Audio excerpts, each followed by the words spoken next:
জীবনকে আরও ভালোভাবে বুঝতে আপনাকে ৩টি স্থানে যেতে হবে। ১.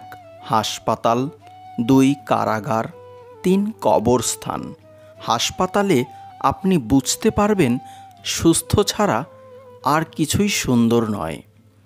কারাগারে আপনি দেখতে পাবেন স্বাধীনতা সবচেয়ে মূল্যবান জিনিস। কবরস্থানে আপনি বুঝতে পারবেন জীবনের মূল্য নেই। আমরা আজ যে মাটিতে হাঁটছি তা আগামীকাল আমাদের ছাদ হবে।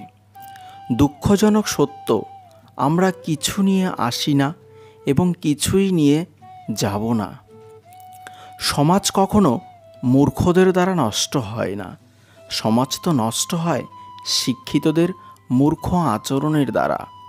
সময় অনেক দ্রুত চলে যায়, এর সদ্ব্যবহার যারা করতে পারে তারাই সফল ও সার্থক বলে পরিচিত হয়। আমি একটা পাখি পুষেছিলাম, সেটি উড়ে গেল। একটা কাঠবিড়ালি পুষেছিলাম, সেটাও চলে গেল। শেষে বুদ্ধি করে একটা বৃক্ষরোপণ করলাম, পাখি ও কাঠবিড়ালি দুটোই ফিরে এলো। নিজেকে ভালো রাখার দায়িত্ব নিজেকেই নিতে হবে, কারণ খারাপ থাকলে কেউ ভালো রাখতে আসবে না। সকালে উঠে প্রতিদিন এই কথাগুলো নিজেকে বলুন। ১. আমি সেরা। ২. আমার কাছে কিছুই অসম্ভব নয়। ৩. ঈশ্বর সবসময় আমার সাথে আছেন। ৪. আমি একজন বিজয়ী। ৫. আজ আমার দিন। নিজেকে যদি শক্তিশালী করে তুলতে চাও, তাহলে একলা কিভাবে থাকতে হয় তা শিখে নাও। অর্থ আর স্বার্থ দুটোই মানুষকে পশু বানিয়ে ফেলে। যন্ত্রণা থাকবেই, হয় তুমি এর থেকে দৌড়ে পালাবে, অথবা তুমি এর মধ্যে থেকে নিজেকে গড়ে তুলবে। সিদ্ধান্ত তোমার।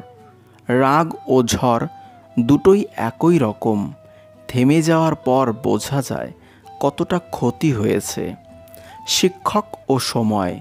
শিক্ষক আগে শিক্ষা দেয়, তারপর পরীক্ষা নেয়, কিন্তু সময় আগে পরীক্ষা নেয়, তারপর শিক্ষা দেয়।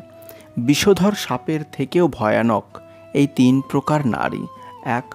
অসৎ চরিত্রের নারী। ২. লোভী নারী। ৩. ছলনাময়ী নারী।